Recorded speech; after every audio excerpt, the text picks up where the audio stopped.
Hello and welcome to Simply Balanced, the podcast where we dive into, well, all things balanced. I'm your host, Taylor Grosso, a registered dietitian with a passion to helping you find your unique Balance Girl aesthetic in this often hectic world.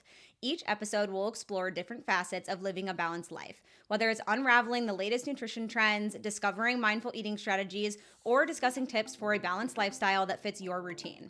Balance isn't about perfection, it's about making choices that feel right for you, nurturing your body and mind, and enjoying life's simple pleasures. So whether you're sipping your morning coffee, heading out for a walk, or winding down for the evening, I'm thrilled to have you join me. So let's dive in and talk, well, all things balanced.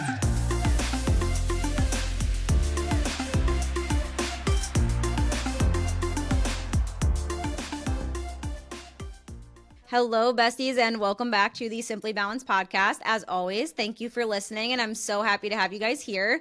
We have a guest this week, which I've been loving having guest episodes because sometimes me just talking to a wall gets a little bit boring. So we have Cassidy, and I'm so excited to have her because you're from Iowa originally, right?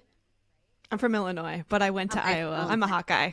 Okay, I was going to say, I've seen you wearing Iowa gear before, so that's why I thought you were from Iowa. But a Midwest girl turned Denver girl turned Cali girl. And so we relate on the level of Iowa to Denver. And I am back in Iowa, and Cassidy lives in Cali, so I'm a little bit jealous. But but we've become great friends via social media, and I think we have a lot to offer. So I'm really excited to dive into this little wellness discussion that we're going to have. But go ahead, Cassidy, introduce yourself. Tell me who you are, what you do, all the things, even though I know it, but the listeners don't. So yeah. Hi, guys. Thanks for having me. Thanks for listening today. I am a health coach and content creator, and I have had a crazy journey, which I'm sure we're going to get into today on how I got to where I am. But I come from a background of working in tech, having a really high stress career, dieting my entire life, living on the yo-yo, in, all out, and learning how to, from experiencing my own burnout, build a new lifestyle brick by brick and create healthy, sustainable, long-term habits that make me feel my best. And I always just say, the second I started prioritizing my mental well-being is when my life got a lot more fun and easier. And so I'm sure we're going to dig into that. But yeah, Taylor mentioned I am from Illinois. So I was raised in a small town in Illinois, went to the University of Iowa. Go Hawks! Go Hawks! I went to Iowa State, but I'm a Hawkeye fan. The listeners know. Zach literally won't allow me to be an Iowa State fan. Like, also, my sister is named after Hayden Fry. I don't know if you knew that. But, so like, I didn't know that. Yeah, and my parents had me at 21, so like I was going to Iowa games in the womb basically because my dad is an Iowa grad, and I've gone with him every single year. He was pissed when I went to, but Iowa doesn't have a dietetics program. It's insane. They're like this massive medical school, but no dietetics program. All right, well that's the reason then, right? Okay, so yeah, I went to Iowa. Your fault, not mine. Yeah, and then I ended up moving to Denver after college for about 8 years. And then last year, my husband and I relocated to Venice Beach, California. And I am here not experiencing winter. Thank you so much. I'm so freaking jealous. I will say, though, like, Denver winters, though, aren't bad. Like, that's the thing that I keep going back to is they're so tolerable because the sun is out. And also, it snows and then it melts. Like, it snows for one day and then it's 60 degrees the next, like, 5 or 6 days, and the snow's all gone. Like, it just doesn't bother me. The sun. It's not negative 40 degrees because we got to negative 40 here in January. No, thank you. Yeah, I mean, negative 40 wind chill. It's such that, like, Midwest. It wouldn't be that bad if there was no wind. It's the wind that gets you. Yeah. The wind will get you. It's just the wind. Such typical Midwest things to say. But yes, thank you for sharing a little bit background on your story. And I keep like joking with Cassidy that I need to do some of her programs because she does focus a lot on getting out of burnout and habit building. And as you all know, I've really been struggling with balance and all of those things in my life lately. So she's a great resource to have. But I wanted to start with like a little backstory on your relationship with food and body image. And also, I know that you had a weight loss journey, but like you always post that you don't share transformation pictures and you don't like really talk about your weight loss journey because you don't necessarily think about it in terms of relation back to like these habits that you've built. So I want you to talk like a little bit about that and just like about your journey with all of those different things. The journey. We're all on a journey. Yeah. So I am 5'9". I've been 5'9" since I was in 5th grade, and I've always been, going to use air quotes here, bigger boned. That's like how I was classified from an early age. I was classified as big boned when I was in junior high. I have this story that I've shared on my podcast before where my doctor was like, listen, like, you have a weight problem and here's what you need to do about it. So I took on the responsibility from a very young age of like, oh shit, like I'm taking up too much space. And if I want to be in a, swimming suit, then it's my responsibility to learn how to make myself smaller so that I can wear swimsuit and, go to the beach and do all these things. So it was a silent suffering for a really long time, because the thing was, I had no idea how to nourish myself, how to feed myself. And so I stopped eating carbs, lost 20 pounds. People said how great I looked, right? And then I would stop not eating carbs. I'd eat the carbs again. And I was in this cycle for a really long time. Like after Christmas, I would start dieting to get ready for spring break. And then I would lose the weight, go on vacation.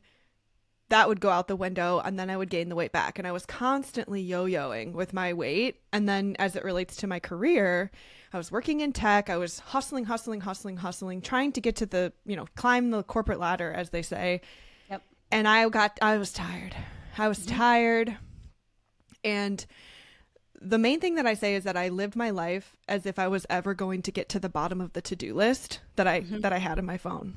Yep. I was always going to be thinner, better, achieve more, do more, produce more. And in 2020, I found myself, couple of things. So actually I should go back, because I started posting about my journey online to find balance. I had only ever understood health as sacrificial, as boring, steamed, plain chicken and broccoli. And the things that I like pizza and Marco's grilled cheese from Iowa, like those are the things that I like.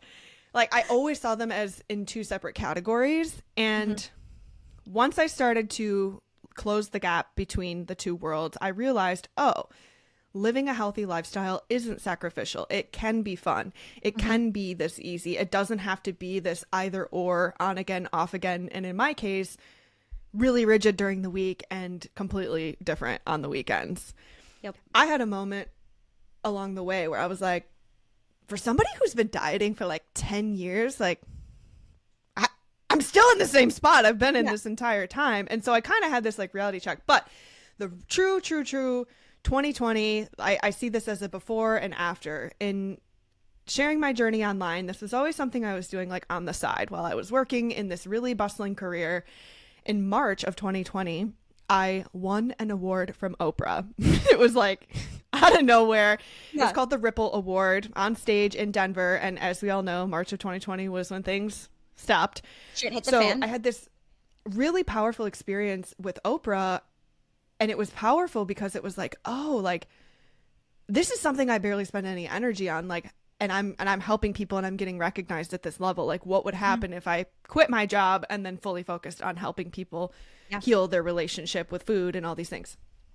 And the world shut down. I had a lot of time to think, but that whole time I was like, I'm going to match my salary with my, Instagram business before I quit my job.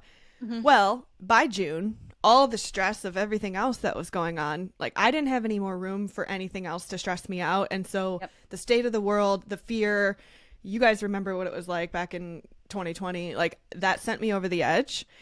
I quit my job.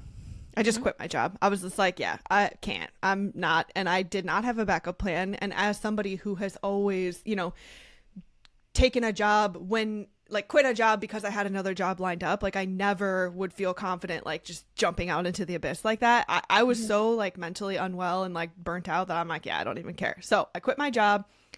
And from there, brick by brick, started to build a lifestyle and prioritize my mental well-being at the forefront of that lifestyle. And that transcended across the board in how I worked and how I created and how I fed myself and my relationship with food and movement. And it's taken years. I mean, it's been 4 years since 2020. It's a journey, like we said. But yeah, that's, as somebody who now lives a life of balance and ease and like intuitive eating, 10 years ago, what does intuitive eating even mean? Like I was that person. So I've definitely experienced life on both ends of the spectrum. Yeah, and I think like you bring up so many different points in terms of, first of all, I think that too, like a common trend for a lot of people is that like 2020 was such a year of reflection. Like it really, this is so like deep of me and not on track with what we're talking about whatsoever. But it makes me think about the fact that when we don't have all of these things cluttering our brains, like work and life and all of these things that we have turned into our go, go, go hustle culture, we're actually able to reflect on like what we need as an individual versus what society tells us we need, like both from the perspective of nutrition, health and fitness, and then also from the perspective of just like life, burnout, work, and all of those things in general. I mean, I think I've shared a lot of like my career path on this podcast too, but like I got laid off in March of 2020, and I can remember the day that like my store director called me into his office and was like, "You're getting laid off." I thought the world was absolutely crumbling underneath me. This was my first corporate job out of college. I was like, this is all I've ever wanted to do. I was under the impression that you get a job, you work there for 40 years, you retire. Like that's how things work. That's how you're successful. You climb this corporate ladder. And now like the older that I'm getting and the more immersed I am also in like entrepreneurship, is that like that's not the definition of success, and the definition of success can look different for so many different people, and that can translate over to dieting, but it can also translate over just to your overall lifestyle and wellness. And I think you made another really good point that I wanted to touch on, because I actually had this thought when I took a garden gummy the other night. When I was on a walk, I was thinking about dieting, and I was like, the thing that's wild to me is that we continue to try these diet trends. You know how you said you were like in and out of those cycles, right? Of like cutting out carbs or cutting out XYZ, and then you would lose the 20 pounds, but then you would resume normal eating patterns and then gain it back. My thought process was like, why do we keep going back to these diets if they don't work? Like clearly, if one of them worked, everybody would just do that one, right? Like that's what I don't understand of why we think that every new thing that comes out in terms of a diet is going to give us that like magic pill that we've always been looking for. If that existed, why would all of these other diets exist? Because everybody would just do that one thing. If that was the thing that gave us what we all think we need, which is where you also mentioned this, like the thinner, the better, the more successful. And a lot of the times the unfortunate thing is too, is we relate being in a smaller body or thinness to, if I have that, then I will get this. And that's something that I see so commonly, especially with us as females. Yeah. If I am thinner, I will be better. And I think to answer like kind of your garden gummy thoughts, because I think we're trying all these different things and we're jumping from thing to thing, because I think it's finding the perfect combination of like what's going to disrupt my social life the least, but get me the farthest. Yeah. So it's like trying to find the thing that's like, oh, I could do that. Like, oh, I could eat meat and cheese, and like, yeah, it sucks to not have carbs, but like I love burgers, so I'm just gonna eat burgers without, like, it's just like that's kind of the conversation that you're having with yourself as you're discovering these new like diets and things like that. But we were just talking about this earlier, like people will do anything to lose weight other than like feed themselves nutrient dense food. Like it's crazy. And I was one of those people. And so that's why I became a coach. When I was working in tech, I was actually a wellness and engagement manager, and I was overseeing the experience of people who were working at our remote tech company. And it was so much easier for me to advocate for the well-being of others than it was for me to like advocate for my own. And when I think about that version of me who was like stressed out, working, didn't have time for anything, was constantly jumping from one thing to the next. Like I had my iMessage on my laptop and was answering text messages throughout the day as I was working. And I, would check Slack the second I would open my eyes in the morning. And what that is to me now is lack of boundaries. And it's like this willingness to be available for everybody else, but not taking a single second for myself. And you said that, like, we don't really get the chance to like quiet down the noise. And if you're not careful, yeah, you're right. In today's society, your entire every waking moment will be somebody trying to get your attention to sell you something, advertising, this new show, this new thing, this new thing, this new thing. And it's like you're squirreling all over the place looking.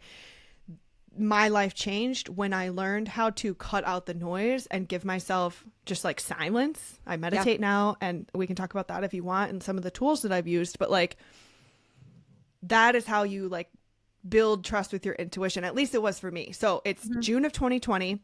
I'm literally miserable. I'm crying every single day because I'm so resentful that I have this job, but like I want to do this other thing. And I remember crying and being like, I should be grateful. I should be grateful. People would kill to be in my position. This job that I have is amazing. I make 6 figures. Like I should be grateful. And I'm like walking away from this. And I did. Like I did. And I listened to the voice in my head for the first time, compared to all I had ever known was like shoving the voice in my head down, because I always felt so obligated to everyone else. Like someone would ask me to do something Friday night, and like secretly I'm reserving Friday night for me, but like, oh, like I have no reason to say no. So I feel obligated to say yes. I felt obligated to be available and serve and please everybody but myself. Yeah.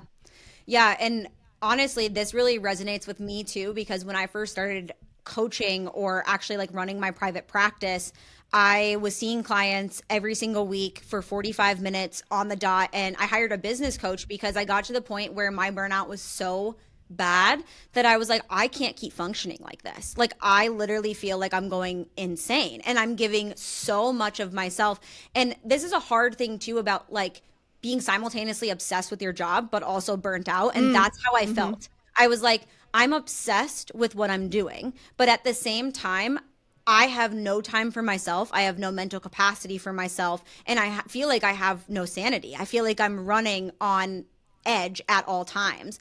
And my business coach said something to me that completely changed my perspective, because she said, okay, so I'm your business coach, right? And I said, yeah. And she's like, when you need me, when you need my help, what do you do? And I said, well, I reach out to you and ask you a question. She goes, so then why are you fighting so hard to get clients who aren't asking you questions to ask you questions? And I was like, that is a wild statement that I've never thought about. Because the reality is that when someone wants you or needs you or wants to, you know, looking at this from like a coaching perspective, or wants to ask you a question, they will. Like they will ask you that question. You don't have to put all of your force and effort and sanity into trying to help them. And I think too, this like resonates into my own life too, because I think as someone who's, you know, you kind of said this as well outside of just your corporate career, I am someone who is a helper. I want to fix things. I want to fix problems. There are times where I don't need to interject myself. People can fix their own problems. I don't need to fix everything for everybody else. But recognizing that as someone who is an empath and someone who feels this like almost inner guilt every time I'm like not helping someone, I'm like, holy shit, I'm doing something wrong. But I'm not. Like I'm not doing something, because in that moment I'm helping myself. And it's that fine line of like, what is that boundary on helping other people? Because, you know, I hear this a lot. Like I listen to a lot of motherhood podcasts, which is really funny because I'm nowhere near having children.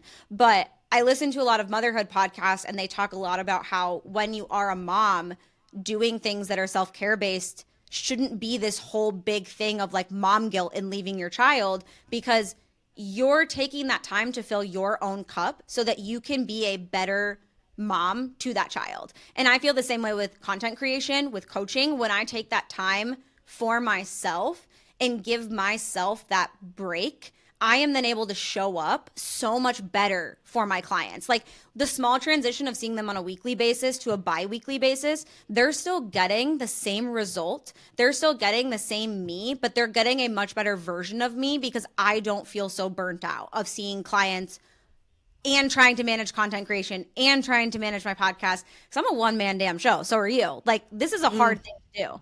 And so I think you just make a lot of really good points in terms of like self-care. And it doesn't have to be something that feels selfish. And I think a lot of the times that's how we translate it.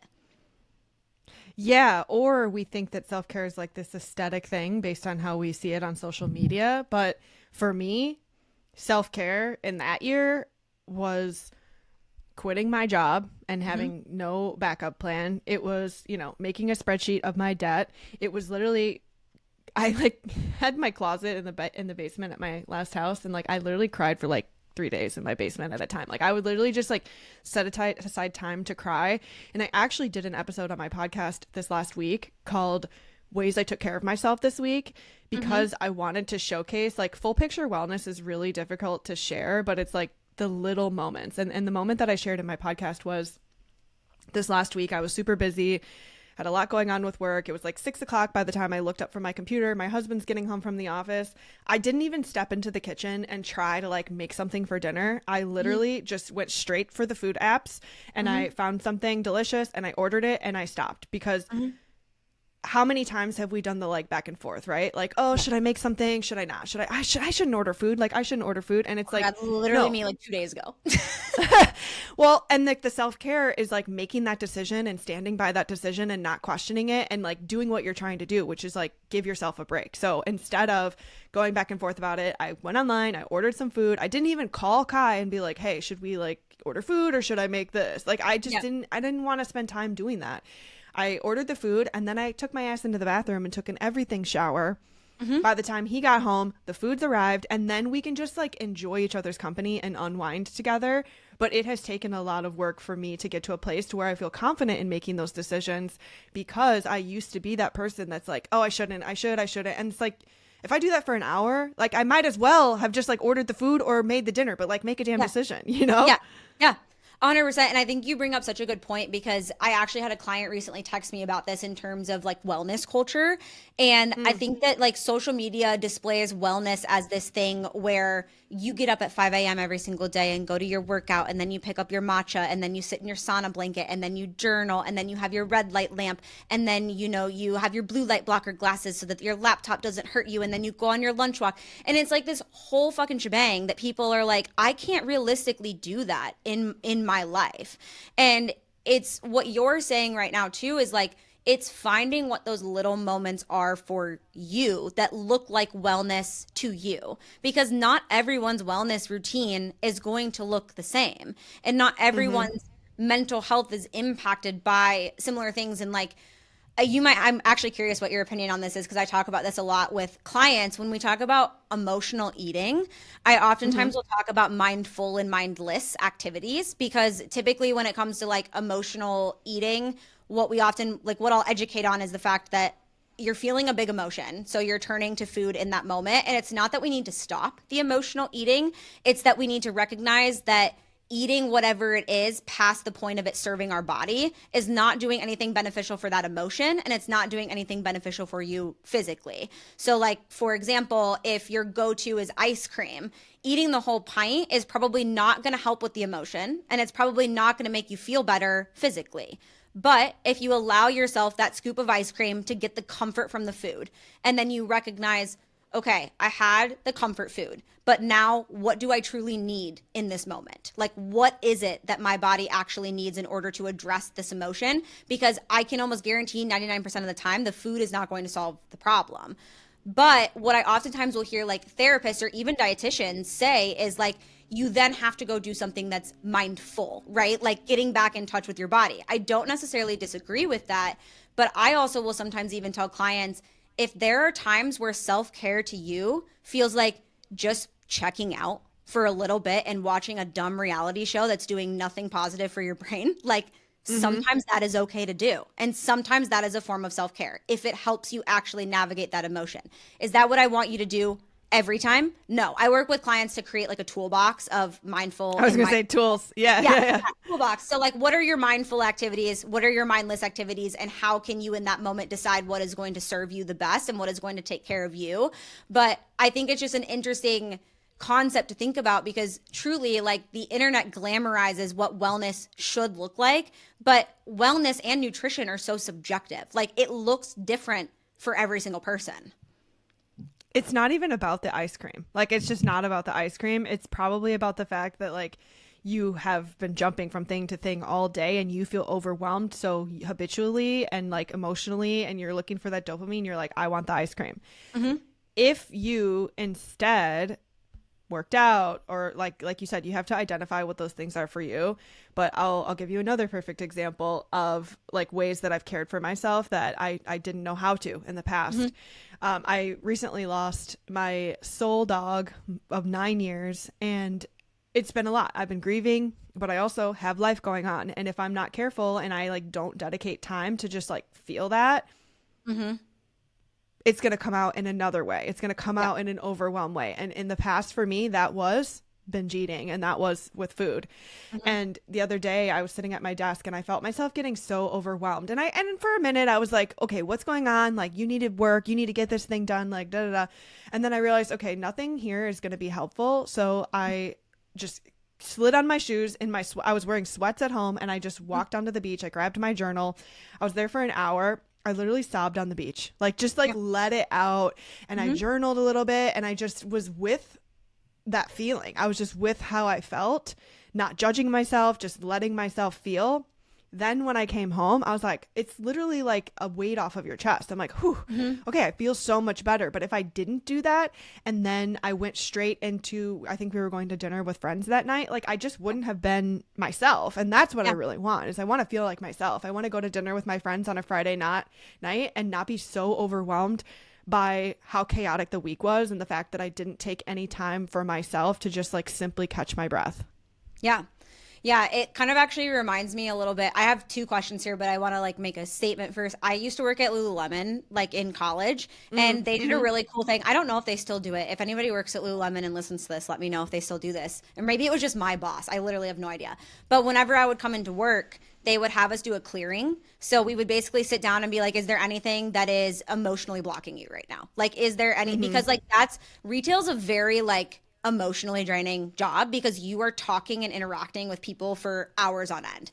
And so like the goal of doing that was to just like get things off your chest so that you were the best version of yourself. And like, as silly as that sounds to show up at like a retail job, it was so helpful. Like if I had things that I wanted to like talk about and get off my chest, I would just like talk about them with my boss. I would feel so much better. And then I would go into that shift in a much more positive mindset and a more positive mood than I was prior to like coming in the door, right? And my question to you would be, so like you gave this example of, you know, feeling this grief and like just getting up and like taking a walk and going to the beach, right? But the reality is the people that we work with, a lot of the times they're high achieving women who are like at a corporate office. What do you recommend to those types of people who aren't able to just get up and go to the beach during the day and like take that time for themselves? Like, what are the little tools that you talk about with clients in that specific scenario to take that time for yourself without it almost feeling like, because I even struggle with this where sometimes I can almost feel like self-care feels like a burden, because it's like, but I have to get XYZ done. And so if I go take that time for myself, which this is contradicting what I said earlier, but like this is sometimes how my brain works. It's what I'm working on. If I go do this, if I'm super busy, then that's taking time away from all these things I need to get done. And is it less anxiety for me to just get everything done than it is for me to take this break? So how do you approach that conversation with someone who's in like a different position than where like you and we have that privilege to just go like take a walk if we want to. Like I do that all the time in the middle of the day.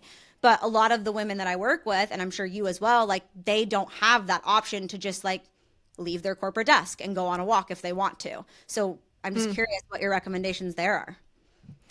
Yeah, I almost just, so I just said this, we just recorded for my podcast and I said this to you, like the magic is in the in-between, because I'm realistic. Like, and I also don't spend like an hour on my morning routine because I'm a health coach. And I think that there's a perception of that, you know, it must be nice. Like, I don't have the ability to do that. I used to work a corporate job and like, yeah, it almost sent me to the freaking moon. But like the thing that I work with clients on, and I have a specific client in mind, and so I'll just kind of tell you about her. So when I first started working with her, she was just feeling really overwhelmed and like kind of like everything that we're talking about. And the very first thing that I look at is like, okay, well, what is your day to day? Like, where are the moments for you? What does it look like when you wake up in the morning? What is the, like, are you grabbing your phone? Like, what is, how do you move through your entire day? And where are the moments that are nothing but you and yourself? Because how many of us can relate to like, okay, we're folding the laundry, we're going to throw a podcast on, we're cleaning, we're going to do this. We're always listening to and receiving and absorbing information. I suck at sitting in the silence, not to cut you off. Like, that is something that's so challenging. I recognize that in myself so bad. Like I have the TV on, I have a podcast on, like there is always noise. And it's something that I'm trying so hard to, like, I'm trying to go on one walk a day that I don't listen to something. Like I'm just really in nature, but it's so hard. It is hard. It's just a new way of being and you just have to get used to it. Now I crave it and I'm like in the silence all day long. I actually Yeah. wear my AirPod Maxes at home with nothing on because it just blocks out the noise of the city. Mm-hmm. But when I was talking to this client and working with her, she came back to me. She's like, okay, I just realized there's been more than 7 days where I didn't even have a single moment to myself. I didn't even sit on my couch for the last 7 days. Like I've just been going, going, going, going, going. So we practiced creating that space within the everyday based on what it looks like for her. So I think she had like an hour lunch break or something. And so I'm like, all right, let's eat for 30 minutes. And then the other 30 minutes you go for a walk, you do a meditation. There's also such power in turning to a resource like meditation in the middle of the day when you have 2 minutes. And it's about like how you use the 2 minutes, right? Like how many times have our meetings ended at, 11:25 and then the next meeting's at 11:30? There's a lot of opportunity within that 5-minute window. And I know the thing that you're talking about, right? It's like, okay, I have 5 minutes. How can I get closer to the bottom of the to-do list? How can I go switch over the laundry, do this, and then I'll be back in time for my meeting. The thing that I love telling people to do is leveraging sounds, because sounds, and what I mean by that is like solfeggio frequencies. If you think of the sounds that you hear when you're at a spa, like natural water sounds, bird sounds. I just read a study on like you are literally happier if you listen to birds chirping. So I'm lucky enough to live where there are birds chirping, but I play them on Spotify all the time too. And the reason that Probably I like another this reason seasonal affective disorder exists. literally it does. But like sounds are an auditory invitation to transition you into something a little bit more like an opportunity to catch your breath when you only have 2 minutes. Put on ocean waves and like listen to that for 2 minutes and take some breaths. Like literally just catch your breath and like notice where your body is. And this is a lot of the work that I do with clients, is like building the habit of like creating that 2 minute space and not like running to do all the other things. Yeah. And this same client who a couple of weeks ago was within 7 days, like had zero time for herself. She told me just this week, she's like, dude, I felt getting overwhelmed. I felt that. And I noticed that like I didn't have time for myself. So I literally shut off the lights, went into my bedroom and laid on my bed and sobbed. I'm like, exactly. Like you need to let it out. And the thing about emotions is that they're like, you can move them out of your body. You can cry them out. You can release them out. You can move them out via workout, via going for a walk. But like having that sincere connection with your mind and body is not something that anybody who is dieting and in that like all or nothing mindset is experiencing, because when you're in that all or nothing mindset, usually your thoughts take over, and they're usually thoughts that probably shouldn't be trusted, but since there are thoughts, like we trust them, and then it's like we take action based on what we think, versus slowing down and really learning how to reinforce and connect to mind body, and then have that 2 minutes, because then when the next meeting starts at 11:30, you've caught your breath and you're prepared to enter into the conversation that you're about to have, versus being like spiraled and like, oh, a package came and you're just like all the tabs open, Yeah. Well, and I think like we were just talking about this on your podcast episode too, but you bring up a point of acknowledgement. I mean, that's what, even with like dieting and eating disorder or disordered eating that I work on a lot, is like we can have those thoughts and we can acknowledge them. The reality is they're probably never going to fully go away, because that's the way that our society functions and that's the way that we've been taught our entire lives. And that unwinding takes a long time. And so the goal is that it's fewer and far between, right? But it's also a goal that we acknowledge those thoughts, but we don't have to act on them. Like you don't have to act on like the disordered eating habit of going back to tracking when you get nervous or scared. And I think too, like, I'm curious if this is something that you work on with clients in terms of more so this like spiritual and like body really in tune side of things. Is a lot of the times what I work on with like body image and eating disorder and disordered eating tendency is, you kind of said it usually isn't about the food. Like, and I say this a lot when it comes to dieting or disordered eating behavior. My orthorexia did not stem from, I mean, it stemmed from body image, but where it truly stemmed from, like now that I've gone into therapy and really broken this down, it was from a lack of control. I was in a really poor relationship, and I had no self-esteem, and that was the only thing that I can control. I could control my food, I could control my exercise, but I couldn't control anything else, or at least I felt that way in that moment.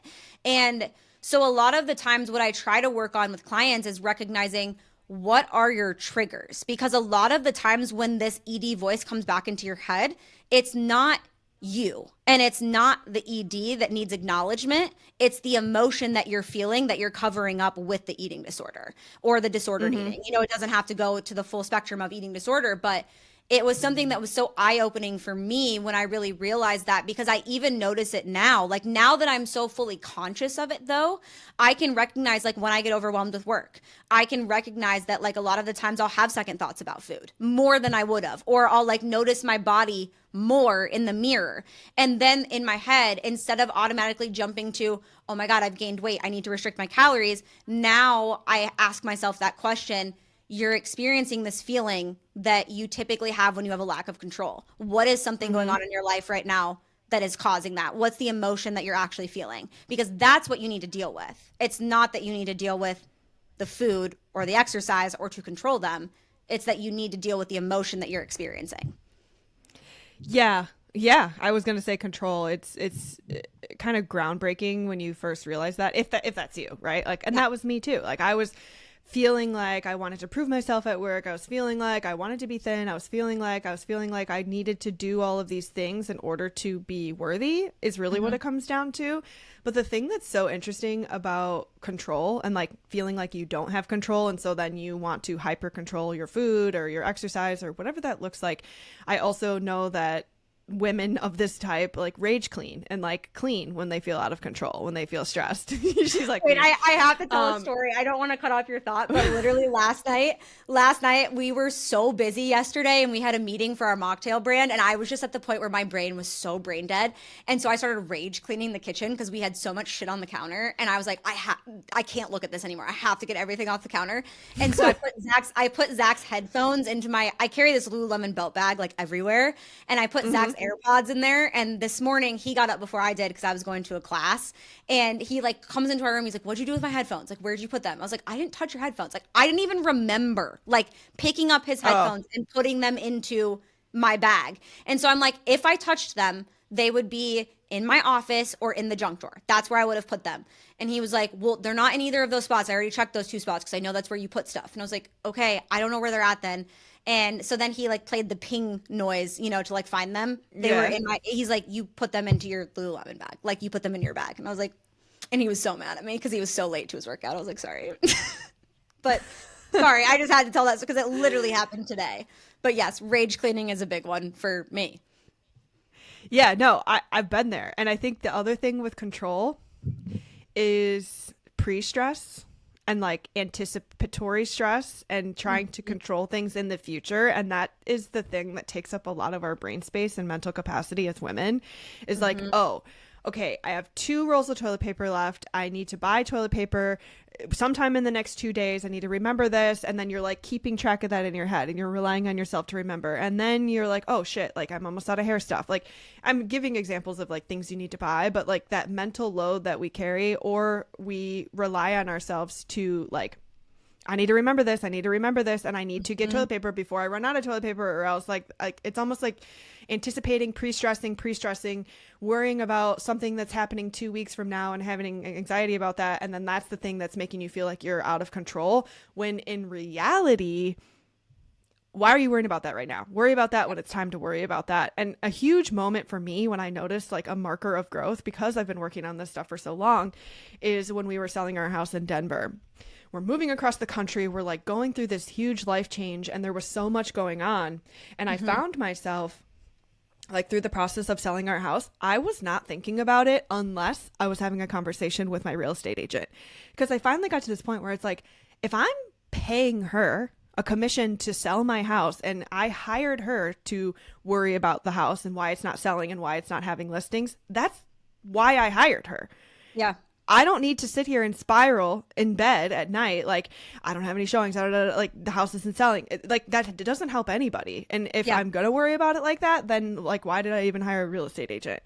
So in the conversations that I'm having with her, it's like, okay, what about this? What about this? What about this? What about this? Because I'm thinking about all of these things, but I'm really intentional now about the way that I think about things and the way that I let things roll off of my back, because I know that I cannot control that. I know that I cannot control the sale of my home by stressing about it more. So I'm going to let her worry about it. And then if she comes to me in our meeting and has some crazy news, like, yeah, it's going to suck, but like, that's dedicated within that hour. I got a bunch of other shit going on, and it just doesn't do me any favors to like pre-stress or pre-worry about like, is the house going to sell? Is it not? Am I going to do this? Am I not? Like, that's so much of like what I have gotten rid of. And I have so much more space and mental like freedom in my day to day. Have I run out of toilet paper? And then I'm like, oh shit, like since I didn't worry about that, like ran out, and now I got to go run out right now. But it's finding balance and creating systems. I know, like, especially millennials love our convenience. We love the subscribe and save. We love to not have to think about things. Why do we love to not think about things? Because we're thinking about everything. We're stressing about everything. We're trying to control everything. We're trying to like pre-anticipate and, you know, take care of these situations. And another thing that I think a lot of people listening to can relate to, and I'm sure you probably can too, is like having a partner. I'm married. I've been married for 6 years, which is crazy. And like me not even knowing you're married. Yeah. The wedding picture, and I was like, you're married? I'm sorry. I'm married. But like the way that we show up in relationships, especially like a hetero relationship where everything is most expected to be on the woman, right? Like keeping the house, keeping the home, and finding resentment when your partner can't do it as good as you can do it. When like if it's his job to clean the kitchen or whatever, and then you go in there and you're like inspecting it with a magnifying glass and it's not done the way that you would do it, like that's also a stress of like not being able to control. And I think what it all comes down to in terms of like what I was saying earlier, like creating space within your day-to-day life to simply let your brain and body catch up to one another. Because think about all the shit that we're consuming on a daily basis. Like in between meetings, what are we doing? We're looking at TikTok, we're reading comments, we're scrolling past like a submarine exploding and then the war, and then there's like a cute dog video. Like there's so much going on, and there has to be some sort of maintenance on that, like in terms of your mental well-being. And the thing about control that's so beautiful about it, especially if you're listening to this and you're like, yes, I so resonate, I really feel like I have to control everything, is that control, that energy you're putting into trying to control everything. You have agency in your own transformation. You just have to apply this energy into understanding yourself and serving yourself in a real way. So instead of when you have 5 minutes, doing all the things that you want to catch up on to get ahead, it's like, get ahead for what? Like, is this a race? Like, no, like it'll get done, because why? We are efficient. We know how to get shit done, but like there's no crime, and there's actually so much more benefit in using that extra 5 minutes that you have to let me just catch my breath and not reach for the phone and not like try to anticipate about something that's in the future that I can't control. Yeah, the mental load conversation is so funny, because this is like the only argument that my husband and I ever have, because I am that person. I am a clean freak, and like even this morning I caught myself. He cleaned the kitchen last night because I cooked dinner, and I also like didn't feel that great last night. He had a man cold, and then I caught it for like a day, because you know that's how it goes. And and so he cleaned up the kitchen, and like his definition of cleaning up the kitchen is like, okay, there's no dishes in the sink, the dishwasher is started, but he's like, he's not going to wipe down counters, he's not going to like put stuff away. Like that's just not how his brain works. So I of course like come down this morning and I'm like, there are crumbs everywhere, there's streaks everywhere. I'm like, Taylor, he cleaned the kitchen. Like he took something off of your mental load that you didn't have to think about last night. Like be grateful for that. And that's something that I've really had to work on in therapy, because for the longest time I was like, he doesn't take on a mental load, like he doesn't take anything on for me. And the therapist was like, do you let him? Like that's something that I really had to work on, is like when it comes to the mental load, 90% of the time I'm putting it onto myself. Like I am not letting other people do it because I want to have control over it. And so she's like, you can't expect people to help you if you're not willing to take their help. Like they're just going to stop offering it. Because I think that's, you know, we've talked about that in therapy as well, is where I think that what happened in terms of this kind of being an argument now, well, it's gotten a lot better, but in terms of it being an argument, like once we lived together, was I think when we first moved in, I just did everything because like that's what I was so used to doing. Like because when I lived by myself, like I lived a certain way. And so when a male moved in, I was like, okay, I'll just do everything for you the same way that I do it for myself. So he never really learned that I needed that help or that I needed that burden taken off of me, because I just gave him the premise that I'll just do it. Like that was what it was. And then if he did it, like he made the bed wrong, I'd go remake it. It's like, why would he want to keep doing it if I'm just going to remake it? But now I've learned that it's like, okay, if he takes those things off my plate, that's a moment of gratitude for like, thank you for doing that for me. So it was one less thing that I had to think about versus needing it to be at a certain standard in order to get done. And now I will say that there are some times where I'm not as good at that as I would like to be, but I've gotten a lot better at it.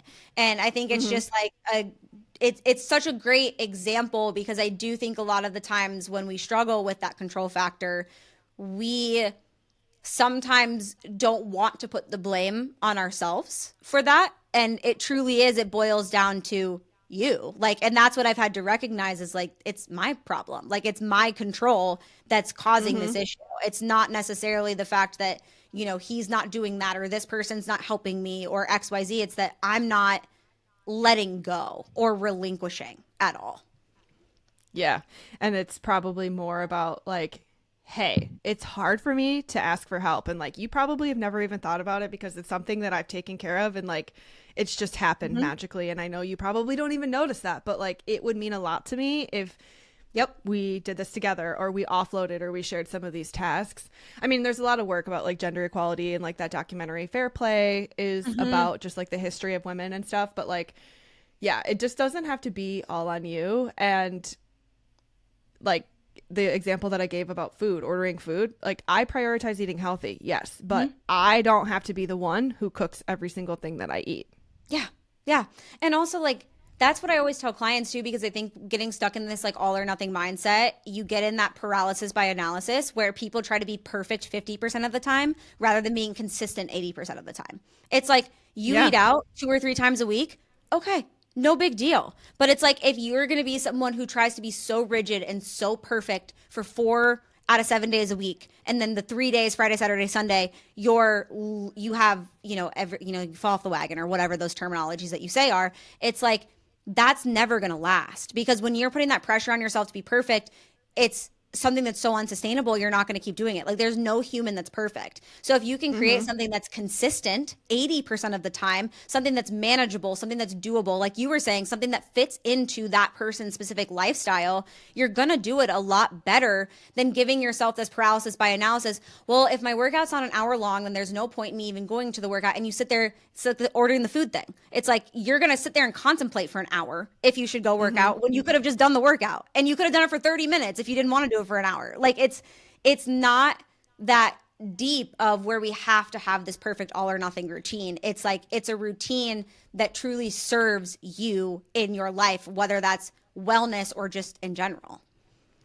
Yeah. And the women that are trying to make that switch from control, what do I do? Jumping from diet to diet and like kind of operating on this like I need to do something because I'm not doing enough to get to where I want to be, by creating a habit of just having those like 5 minutes, 2 minutes, 3 minutes, like in between everything. When you're pumping gas, taking a few deep breaths, those are the opportunities for you to tune into your intuition. And over time, as you do that more, that is when that inner voice in your head becomes clear about how you're supposed to move and live. Because when you're coming from this like diet mentality, you don't trust your intuition. You don't trust yourself because you've always colored within the lines that somebody else created. You can live life through your own. You just have to be willing to like exhale and trust that you will figure it out. And so that's why I'm like, dude, you have agency in your own transformation. You're just applying your energy to controlling and pre-stressing, and like that's getting you nowhere. And I tell clients this all the time, but relating it to like the diet mentality too, is that you think your confidence is going to come from weight loss. Your confidence is going to come from knowing that you know how to fuel yourself in the way that best serves you. That's what your confidence is going to come from. And the women that I work with, like when they get to that point of truly achieving like food freedom and recognizing that it was never about the food and the weight loss, it was never about that, they feel such a level of confidence in themselves to adequately take care of themselves without all of the external voices and pressure, without relying on someone else to give them that blueprint to do what's best for them. Because I say this to every single client, because they'll ask me, they'll be like, a lot of like my first like initial consultations, can I have a meal plan? Or like, can you tell me what you eat in a day? And I'm like, that's not going to help you. It's not. Yeah. It's not going to help you. What I eat in a day or a meal plan, it's not going to teach you anything. Because let's say you're eating oatmeal with water for breakfast right now, like just oats and water and some cinnamon. And let's say I add milk, Greek yogurt, some hemp seeds, and some blueberries to that. Why did I do that? Do you know? Do you have any idea? And if you don't know that, then you're not going to be able to take anything tangible from this and apply it to your life. Instead, what I can do is I can teach you that at breakfast, okay, oatmeal with water is basically just carbs. And that's, yeah, it's fibrous, so it's going to keep you a little bit more full. But also, if we add some blueberries, we're adding in more fiber and antioxidants. We're also adding in vitamins and minerals. If I add some Greek yogurt, we're adding a little bit of protein. And if I add some nut butter, we're adding some beneficial fats. I think I said different things this time, but you guys know what I mean. And that's where I'm like, it's about the teaching. It's not about the following of a person, a plan, or anything like that. It's about actually learning to trust yourself and your body's needs, not what everybody else tells you need. Yeah, no, it's like I could give you a fish and I'll feed you for a day. But if I teach you how to fish, you're going to eat for life. And that is my whole philosophy as a coach, and like why I show up the way that I do, and like teach you how to make delicious whole foods. And at the beginning of this, you said something about like before and after photos. So when I quit my job in June of 2020, after winning this award from Oprah, it's this life-changing experience, because I'm like, wow, like I really should be focusing on this and helping people, you know, create healthy habits. A couple months later, Oprah's team contacted me and they had an idea for a digital platform. So this was within Weight Watchers. It was called D360. And at the time, the CEO, her name was Mindy Grossman, she was really passionate about creating a future for, they changed the name to WW, that was rooted in wellness, and it wasn't so specifically focused on weight loss. And so I was like, I hit the freaking lottery. Like this was designed for me. I've figured out all of these things and I can now teach them to other people. And we were also hired with other coaches who didn't have a weight loss story. So historically before that, anybody that worked at Weight Watchers had to have lost weight using Weight Watchers. And the lens of that and like doing that makes it so every person that's there is like, I'm so grateful. I'm so grateful. I'm so grateful. Like I lost weight and here's how I lost weight. No. Like it's about giving people, and like there is science rooted in some of the things that they do, right? It's behavior change principles. It's like building sustainable habits. However, when it came down to producing content, it wasn't just me who was making the decisions about the things that I was teaching. And the way that it worked was like we had a weekly live every week. It was 20 minutes. And then I also created content in app. So it was very similar to like what you would see on Instagram, but it was concentrated. It was coaching through content. And I was so excited to do it. But then when it came down to it, we would get assignments every week. So everybody would have 3 or 4 posts and we would get an assignment. Every single week, they're giving us posting about scale anxiety. And then they're also saying post a now and then. They changed it from before and after to now and then. And I remember in those meetings, I'm like, what benefit is it going to give anybody to see a picture of me 2 years ago and a picture of me now? Like, how is that teaching them how to fish? Like, not. And if I only have 4 posts in a 7-day period to get my message across, this is a waste of a post. And it's also leading them to believe that the way that I look now is better. And what if my before is somebody's after? Like, how are they going to feel about themselves? So that piece, but then also, if we talk about scale anxiety week after week, like, oh, don't have scale, like they're going to have scale anxiety. And then put a then and now, like of showing weight loss that you measure based on the validation coming from the scale. It's like, that is so contradictory.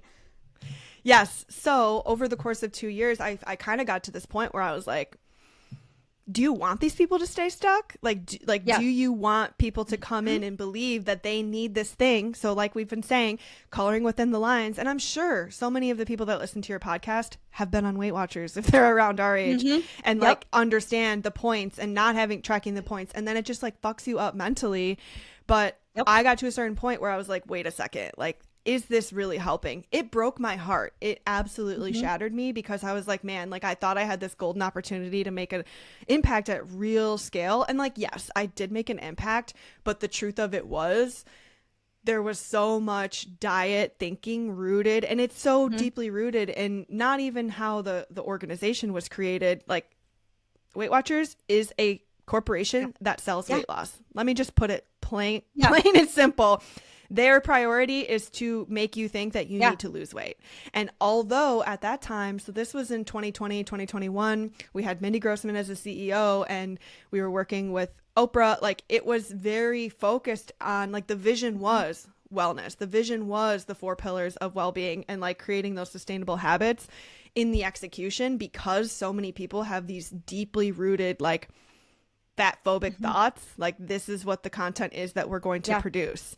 And just to like kind of wrap up this story, towards the end, right before, so we ended up getting laid off. A new CEO came in, and her explicit words were, content is not the future. So she laid off the whole program, changed the name of the company back to Weight Watchers, and said that people need to be in-person meetings. So it literally felt like, I'm like, dude, are we going back to the 1950s? Like, what in the fuck? But at that point, speaking of things I can't control, I knew I couldn't control it, but what can I control? I can build my own platform that I own, that won't ever be deleted. Because even if that program was over, I just felt so passionately that, like, dude, we spent the last 2 years making content that was helpful, that would be still helpful for anybody trying to maintain a healthy lifestyle. But it was about turning it off and switching the messaging back to Weight Watchers. And so the things that I can control are creating content that I own. I have a podcast. I have my own coaching containers and programs that I have built based on everything I've learned in that environment. So yeah, like the behavior science and all of my programs are rooted in science, but it's also rooted in, like, you are going to feel more peace. Like, you are going to feel more like yourself. You're going to build confidence because I'm actually teaching you how to cook. Like, literally, old Weight Watchers was going to a meeting and passing around an empty fucking wrapper, a Fiber One wrapper, so everybody could pass it around and see what the packaging is so that they could find it in their local wall. Like, what is that doing? It's not doing anything. But if I'm instead teaching you 5 ways, we did this thing called Chicken Party. It was like 5 ways to cook a rotisserie chicken. Like, okay, I'm going to be more likely to buy a rotisserie chicken and then create more sustainable eating habits. And so there was such a discrepancy between like how I viewed it. And I was in that environment where they wanted to celebrate my thin body because I had lost weight. And I was like, listen, like, just because I represent this old narrative that you're trying to like continue, I came here to disrupt that. Like, and if that's not okay, then well, and I think you made such a valid point, because I talk about this a lot with individuals, where if like any of my clients are listening to this, when I have that initial conversation with them on the phone, I tell them I'm not selling you a short-term quick fix. And that's what diets are. Like, there's a reason that I always tell people the thing that I hate the most about the diet industry, there's a lot, but the number one is that it makes you feel like a failure. When the program is set up for you to fail. Like, that is what the program is doing, because you know what happens when you fail and when you feel like a failure, your self-esteem lowers. You don't feel that good about yourself. You buy something else that's going to promise you the result that you think that you're chasing, that you think that you're looking for, that, for example, the before and afters are glamorizing. You continue to chase that because you don't understand why you can't achieve it, but the people in these pictures can. And the reality is, what's the scope of that person's life 3 years after that picture? Because a lot of the times the reason that we're in and out of these yo-yo dieting phases is because the diet is never going to work. The long-term sustainability is not sexy. It's not glamorous. It's not that, like, it can be fun, but like, it's not what you see on social media. It's not going to give you this quick fix gratification. And that's the really hard part about the diet industry, because for so long we've believed that they have the magic bullet. They have what's going to get us what the results that we're looking for. But the reality is, the result that you've always been looking for is peace with food.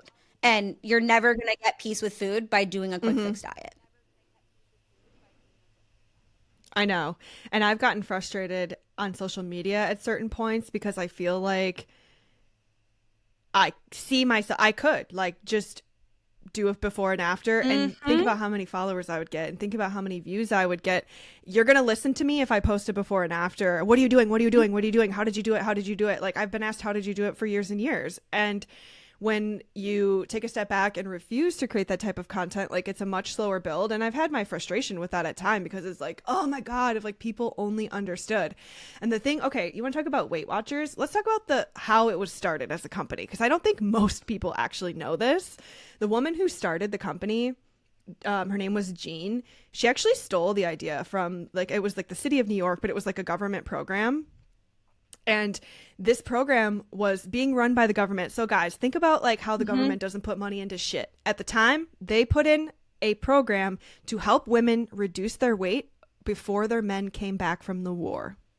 This was a governmentally funded program. And she took the idea and she turned it into a program. And from there, it has transcended into modern versions. And yes, there were some efforts, because I think some people are like, oh yeah, they tried. And then like, do they want to be wellness focused or don't they? And to like where they are today, they've acquired a GLP-1 like, company. And now they're like a clinic that's... And the name has changed back to Weight Watchers. And even when I was in it, like, there were times where I had the best intentions where I'm like, dude, like, we can help people. And I filmed a commercial. I've talked about this on my podcast if you guys want to hear more about it, but like, I filmed a commercial. This was towards the end before we got laid off, and I didn't see it at the time, but I guess you kind of just like go with things, and and then later you're like, oh, that was weird. Like, they were literally clothespinning my shirt.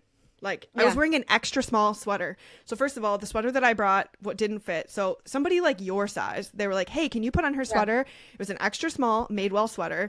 And they literally clothespinned every single like piece of the clothing. And then I realized, I'm like, oh, like, they're trying to make me look as thin as possible. The commercials come out and I see them, and on every single one, it's like, Cassidy minus 30 pounds. Cassidy lost 30 pounds. Cassidy lost 30 pounds. So here I am thinking, I'm like teaching people how to be well. I'm teaching them the things that they need to know. And they're just wanting to show off my thin body. And it, like, I can't even tell you how triggered I was. And I've kind of talked about it, but like, yeah, it set me back. And like, when you think you're healed, shit like that happens. And then you're like, fuck. It's just so hard that we live in a society that's so obsessed with thinness, and that we relate thinness to health, when that's just not, it's just not the case, and it never will be. And I think that that's something that both of our platforms and both of us talk about so much, which is why, like, I'm so glad that you were able to come on here and talk more about this. But speaking of that, I want anyone who like wants to find you and wants to get more of you to know where to do that. So anyone who's listening, if they want more of Cassidy, where can they find you? Yeah, I have a podcast. It's called Podcast, which I just recorded an episode with Taylor, so you guys will have to listen to that. I also am on TikTok and Instagram as Cassidy Eats. And a lot of the content that you'll find from me is like, I'm going to teach you how to cook. So I actually just came out with a program. So if you're wanting to feel more confident in the kitchen, and you're wanting to balance like food habits and master that part of your life, I just came out with a program called Eat Easy, where I literally am like, these are the tools you need. These are the skills you need. This is how you make chicken taste good. Like, literally, like, teaching you how to incorporate whole foods as a part of your lifestyle, because I recognize so painfully that there are not enough resources showing you how. It's like you're dieting or you're intuitive eating, and like, of course, the work that you're doing is so fucking incredible, but like, where are the resources that actually just teach me how to move in my kitchen so that it doesn't stress me out week to week? Because I have to feed myself forever. So like, let's take the time to make it easy. And I will give you guys the discount code. So I'll share I'm going to put like tags to all of your stuff in my show notes. So anything that you guys want from Cassidy, it'll all be tagged in the show notes, so you can find her like via those links. And maybe Cassidy and I will have something coming out together at some point this year. We shall see. We have things in the works and talks. But thank you so much for coming on the podcast. I'm so happy that we were able to have you on, and I'm sure this will be, I mean, one of probably many conversations. So absolutely. Bye, guys. And thank you guys. I love you all so much. You guys know that this is one of my favorite parts of my job, and I'm so grateful for this community. So if you guys enjoyed this episode, please like, subscribe, review, all of the good things. I appreciate you and I love you. Thank you for letting this be a part of my job. And that brings us to the end of today's episode of Simply Balanced. Thank you so much for tuning in and sharing a part of your day with me. I hope you find inspiration in our discussion and feel more equipped to embrace the balanced girl aesthetic in your daily life. Remember, balance is a journey, not a destination. It's about finding what works for you in your unique way. As we part ways, I encourage you to reflect on one thing you learned today and how you can incorporate that into your life to create more balance. Don't forget to subscribe to Simply Balanced so you never miss an episode. If you enjoyed our time together, consider leaving a review or sharing the podcast with a friend. Your support means the world, and until next time, keep striving for balance, nourish your body and mind, and remember to cherish life's simple pleasures. This is Taylor Grasso signing off. Stay balanced and see you next episode.